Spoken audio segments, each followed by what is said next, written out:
ദ്വിദിന സന്ദർശനത്തിന് പ്രധാനമന്ത്രി നരേന്ദ്രമോദി റഷ്യയിലെത്തി. പ്രസിഡന്റ് പുടിനുമായുള്ള കൂടിക്കാഴ്ചയിൽ ഇരു നേതാക്കളും വിവിധ വിഷയങ്ങൾ ചർച്ച ചെയ്യും. മോസ്കോയിൽ നടക്കുന്ന 22ാമത് ഇന്ത്യ റഷ്യൻ ഉച്ചകോടിക്ക് മുന്നോടിയായി പുടിൻ ഇന്ന് മോദിക്ക് അത്താഴവിരുന്ന് നൽകും. റഷ്യയുടെ first deputy prime minister Denis മണ്ടൂറോവാണ് മോദിയെ വിമാനത്താവളത്തിൽ സ്വീകരിച്ചത്. ഇന്ത്യൻ പ്രധാനമന്ത്രിയെ സ്വീകരിക്കാൻ ഡെപ്യൂട്ടി പ്രൈം മിനിസ്റ്ററേക്കാൾ മുതിർന്ന ഫസ്റ്റ് ഡെപ്യൂട്ടി പ്രൈം മിനിസ്റ്റർ എത്തിയത് ശ്രദ്ധേയമാണ്. ഹോട്ടലിലെത്തിയ മോദിയെ റഷ്യയിലെ ഇന്ത്യൻ സമൂഹം ഒന്നാകെ സ്വീകരിച്ചു. 2 ദിവസത്തെ റഷ്യൻ സന്ദർശനത്തിനു ശേഷം ജൂലൈ 9, 10 തീയതികളിൽ അദ്ദേഹം ഓസ്ട്രിയയും സന്ദർശിക്കും. 1983-ൽ ഇന്ദിരാഗാന്ധി സന്ദർശിച്ചതിനു ശേഷം ഇതാദ്യമായാണ് മറ്റൊരു ഇന്ത്യൻ പ്രധാനമന്ത്രി ഓസ്ട്രിയ സന്ദർശിക്കുന്നത്.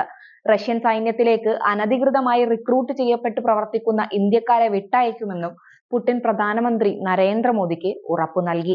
റഷ്യൻ പ്രസിഡന്റുമായുള്ള കൂടിക്കാഴ്ചയിൽ പ്രധാനമന്ത്രി വിഷയം ഉന്നയിച്ചതിന് പിന്നാലെയാണ് ഇത് സംബന്ധിച്ച് ധാരണ ഉണ്ടായത്.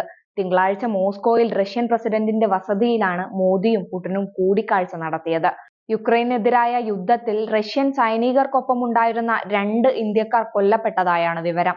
കബളിപ്പിക്കപ്പെട്ട് എത്തിച്ചേർന്ന മലയാളികളടക്കം നിരവധി ഇന്ത്യക്കാരാണ് റഷ്യൻ സൈന്യത്തിൽ പ്രവർത്തിക്കുന്നത്. ഉയർന്ന ശമ്പളമുള്ള ജോലി വാഗ്ദാനം ചെയ്താണ് ഏജന്റുമാർ ഇവരെ റഷ്യയിലേക്ക് എത്തിച്ചത്.